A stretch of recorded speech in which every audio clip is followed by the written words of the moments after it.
예수님의 생애와 사역에 대해서 기록하고 있는 이 누가복음이 오늘 본문처럼 사가랴 집안 이야기로부터 시작되는 이유는 세례 요한의 출생을 지금 이야기하기 위해서입니다. 여러분, 예수님 이야기를 하는데 왜 세례 요한의 출생부터 이야기를 하느냐? 그것은 예수님이 오신 것이 구약 성경의 예언이 성취된 것이라는 사실을 알려주기 위해서입니다. 여러분, 구약의 맨 마지막 성경인 말라기서 제일 끝부분에 보면 이런 말씀이 나와 있고, 이런 말씀으로 끝을 맺습니다. 말라기 4장 5절 6절에 보면, 보라, 여호와의 크고 두려운 날이 이르기 전에 내가 선지자 엘리야를 너희에게 보내리니 그가 아버지의 마음을 자녀에게로 돌이키게 하고 자녀들의 마음을 그들의 아버지에게로 돌이키게 하리라. 돌이키지 아니하면 두렵건대 내가 와서 저주로 그 땅을 칠까 하노라 하시니라. 이렇게 하고 구약 성경이 딱 끝이 납니다. 여기서 여호와의 크고 두려운 날이라고 하는 것은 메시아의 탄생부터 시작되는 구원의 날을 말합니다. 보라, 여호와의 크고 두려운 날이 이르기 전에 내가 선지자 엘리야를 보내서 아버지의 마음을 자식에게로 또 자식의 마음을 아버지에게로 돌이키게 하리라. 그렇지 않으면 내가 이 땅을 저주하고 땅을 치겠다, 심판하겠다. 자, 여러분, 이게 말라기서 구약 성경의 제일 마지막 말씀인데, 그러고는 하나님께서 400년 동안 계시를 끊어버리십니다. 아무 말씀이 없어졌죠. 그러니까 지금 마지막 계시의 내용이 뭡니까? 메시아가 이 땅에 오시기 전에 먼저 엘리야를 보내시겠다, 그 말씀을 하고 400년 동안 말씀을 딱 끊으신 겁니다. 그러다가 이제 오늘 본문 17절을 여러분 한번 보세요. 요한의 탄생을 이야기하면서 이 아이가 어떤 아이라고 말하는가 하면 1장 17절 오늘 본문에 보니까 그가 또 엘리야의 심령과 능력으로 주 앞에 먼저 와서 아버지의 마음을 자식에게 거스르는 자를 의인의 슬기에 돌아오게 할 것이다. 이게 말라기서 마지막 절에 우리가 보았던 그 내용을 지금 천사 가브리엘이 지금 사가랴 이야기하면서 너희에게서 아이가 태어날 것인데 그 아이 이름을 요한이라고 하라. 근데 이 아이는 어떤 아이냐? 바로 말라기서 400년 전에 하나님께서 말씀을 딱 끊으실 때 제일 마지막에 했던 바로 그 말씀을 그대로 성취하는 아이다.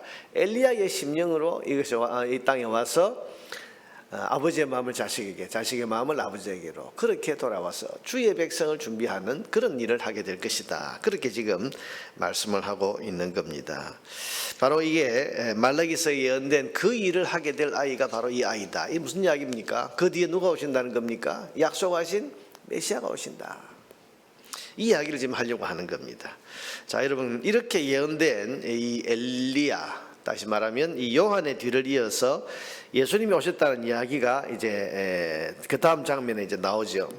그러니 이 예수님은 바로 구약 성경에 약속된 바로 그 메시아다. 이것을 지금 이야기하기 위해서 세례 요한의 출생부터 누가는 복음서를 시작하고 있는 겁니다. 여러분, 우리가 마태, 마가, 누가, 요한 이 사복음서의 시작을 보면 우리가 알다시피 마태는 족보로부터 시작을 하고, 마가는 예수님께서 오셔서 천국 복음을 전파하는 것으로부터 시작을 하고, 또 이 누가는 이 세례 요한의 출생부터 이야기를 시작하고, 요한은 태초에 말씀이 계시니라. 그래서 아주 그 신학적인 진술, 예수님이 누구신가를 이야기하는 것으로부터 이제 시작을 하는데, 각각 복음서의 시작이 각각 다르지 않습니까? 그 다 의미가 있는 겁니다. 그런데 이 누가복음에 세례 요한의 출생 이야기로부터 지금 시작을 하고, 그 세례 요한이 어떤 존재냐? 바로 말라기서 4장에 예언된 그 엘리야, 하나님께서 메시아보다 먼저 보내겠다고 한, 그래서 그 뒤에 바로 메시아가 오시겠다고 예언했던 바로 그 엘리야가 이 요한이다 라고 하는 것을 강조하면서 지금 시작합니다. 결국 하고자 하는 이야기는 이 누가가 지금 이 예수님에 대한 이야기를 하면서 무슨 이야기로 시작을 하려고 하는 겁니까? 하나님은 약속대로 메시아를 보내셨다. 예수님은 하나님의 약속대로 이 땅에 오신 메시아다. 누가 뭐라고 해도, 어떤 사람이 무슨 말을 한다고 해도 예수님은 하나님이 약속하신 바로 그 메시아 구원자이라는 사실을 지금 누가는 강조하고 있는 겁니다. 사랑하는 여러분, 이와 같이 하나님은 약속을 지키시는 분입니다. 그래서 성경의 모든 약속은 반드시 이루어집니다. 1.1획도 어김없이 그대로 다 이루어집니다. 신실하신 하나님께서 그 하신 말씀을 반드시 이루게 하시기 때문입니다. 우리가 지금 이제 매주 한 구절씩 암송을 하자. 그래서 하나님이 어떤 분이신가로부터 시작을 했는데, 하나님이 어떤 분이시냐? 창조주 하나님이시다. 창세기 1장 1절을 우리 암송했고, 그 다음에 지난주에는 요한 1서 4장 7절 8절, 그래서 이번 주 암송할 말씀이 하나님은 어떤 분이시냐? 사랑의 하나님이시다. 근데 다음 주 나올 말씀이 뭔가 하면, 하나님이 어떤 분이신가 하면 하나님은 신실하신 하나님이시다. 하나님이 어떤 분인지를 성경이 차례차례 이야기를 해주고 있는데, 그 중에 하나가 신실하시다. 신실하다는 것은 뭡니까? 믿을 수 있는 분이다. 그러면서 그 말씀에 어김이 없다. 하나님은 한번 하신 말씀을 반드시 이루신다는 뜻에서 신실하시다. 그렇게 성경은 우리에게 강조를 하고 있습니다. 여러분, 우리가 믿어야 할 하나님은 어떤 하나님이십니까? 신실하신 하나님. 하나님이 신실하시기 때문에 우리는 하나님이 약속하신 모든 말씀들, 하나님이 입으로 하셨던 모든 말씀들을 다 믿을 수 있고 또 믿어야 하는 겁니다. 여러분, 성경 66권에 있는 모든 말씀들은 다 하나님의 말씀이고, 이 말씀은 하나도 어김이 없고 이 말씀대로 그대로 이루어지는 줄을 믿으시기를 바랍니다.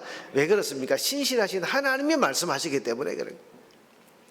이 말씀 좀 믿을 수 어려워도, 믿기 어려워도, 이해되지 않아도, 여러분 성경이 다 이해됩니까? 다 이해 안 됩니다. 성경에 있는 말씀들이 다 믿어집니까? 이게 정말 현실적이다 싶으십니까? 그렇지 않습니다.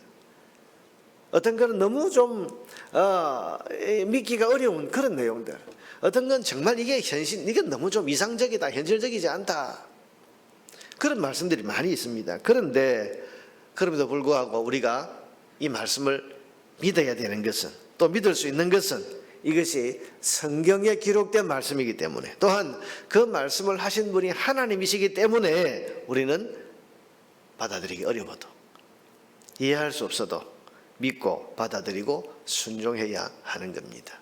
여러분, 하나님의 말씀은 믿을 때 복이 된다는 사실을 믿으시기 바랍니다. 오늘 본문에 보면 이 사가랴는 제사장입니다. 그리고 소개할 때 보면 이 사람은 6절에 보니까 하나님 앞에 의인이다, 모든 계명과 규례대로 흠이 없이 행했다. 그러니까 이 사람이 굉장히 제사장이면서도 신앙적으로 정결한 그런 사람이었는데도 불구하고 자기 앞에 나타난 천사가 전한 하나님 말씀을 믿지를 못했어. 나이가 많고 아이를 지금까지 가질 수 없었는데, 여러분 이게 참 우리가 이 내용을 보면 모순적이죠.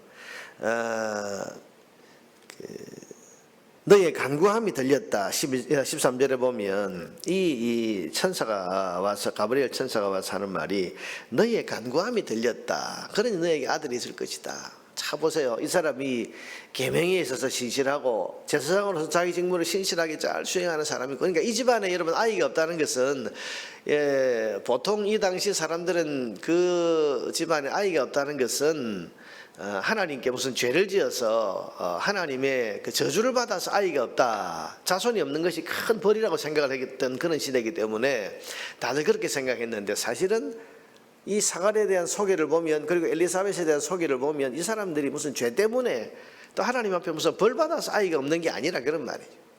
사실 하나님의 계획 속에 있는 겁니다. 계획 속에 있는 거죠. 그래서 그들이 아마 그렇지만 그들은 그런 걸 모르고 어쨌든 아이가 없으니까 계속 기도해 봤다는 말이에요. 그러니까 13절에 너의 간구함이 내게 들렸다, 그렇게 말하지 않겠습니까? 이게 계명에 있어서 흠이 없고 하나님 잘 섬기고 정결하고 기도도 하고 그런 사람인데, 하나님께서 믿을 수 없는 말씀을 자기에게 주셨을 때 못 믿고 있단 말이에요. 기도했는데도, 지금 자기의 그 기도가 이루어진다고 했는데도 안 믿고 있습니다. 못 받아들이고 있습니다. 왜? 현실 때문에. 나이는 많고 자기 아내도 늙었고 지금까지 아이가 없었는데 어떻게 이런 일이 있겠냐. 18절에 보니까 사가랴가 천사에게 이르되 내가 이것을 어떻게 알리요? 내가 늙고 아내도 나이가 많으니이다. 현실을 자꾸 들어서, 여러분 우리가 하나님 말씀을 믿음으로 받아들이지 못하는 가장 큰 장애물이 현실입니다. 아니, 내 현실이 이런데, 내 눈앞에 있는 이 현실이 이런데 어떻게 하나님 말씀 믿느냐 말이에요. 이 사가랴가 그런 모순을 가지고 있는 사람입니다. 그랬더니 천사가 네가 믿음으로 받아들이지 않았기 때문에 이 말이 이루어질 때까지 말을 하지 못하게 될 것이다. 그래서 20절에 보니까 보라 이 일이 되는 날까지 네가 말 못하는 자가 되어 너희 말을 못하리니 이는 네가 내 말을 믿지 아니함이거니와 때가 이르면 내 말이 이루어지리라 하더라. 자, 여러분 보세요. 믿음으로 받아들이지 못하니까 이게 복이 되지 못하는 겁니다. 사랑하는 여러분, 하나님 말씀은 믿어야 복이 됩니다. 믿기 어려운 현실이라도 이것이 하나님의 말씀이기 때문에. 자, 여러분 보세요. 이 못 믿으니까 천사가 뭐라고 말합니까? 19절에 천사가 대답하여 이르되 나는 하나님 앞에 서 있는 가브리엘이라 이 좋은 소식을 전하여 네게 말하라고 보내심을 이 말씀 누가 하신 말? 하나님 하신 말씀이라는, 하나님이 하신 말씀이라는 것을 지금 선포하고 있는데도 불구하고 믿지를 못하니까, 너 믿지 못하니까 이 말이 이루어질 때까지 입을 닫게 될 것이다. 말을 못하게 될 것이다. 이런 말 못하는 게 벌이 아니고 증거입니다. 증거. 그죠? 이게 말을 못하게 되는, 이게 지금 자기 몸에 지금 이런 일이 일어났단 말이에요. 말하고 싶은데 말을 못하는 거예요. 그러니 지금 들었던 이 말씀이 이게 사실이라는 것을 지금 자기는 생각할 수밖에 없는 거고. 왜? 자기가 말을 못하는 이런 일이 자기 몸에 나타났기 때문에. 그러다가 나중에 그 말씀이 현실이 되었을 때 혀가 풀리고 입이 열리면서 말을 하게 됐다. 아, 하나님 말씀은 사실이구나, 진실이구나 하는 것을 자기 몸으로 입증을 하는 게 아닙니까? 그러니까 하나님께서 자기에게 못 믿으니까 증거를 주시는 거죠. 사랑하는 여러분, 하나님 말씀은 믿어야 복이 됩니다. 믿기 어려운 현실이라도 이것이 하나님 말씀이기 때문에 믿고 바라고 순종하는 사람이 복을 받습니다. 성경에 기록된 모든 말씀이 여러분의 삶에서 복이 될 수 있기를 바랍니다. 이것을 위해서 우리가 믿을 수 있어야 됩니다. 하나님이 하신 모든 말씀들을 믿음으로 붙들고 받아들이고 순종함으로써 그 말씀이 이루어지는 날에 하나님 앞에 찬양하고 기쁨과 감사의 삶을 살아갈 수 있는 우리 모두가 되기를 주님의 이름으로 축복합니다.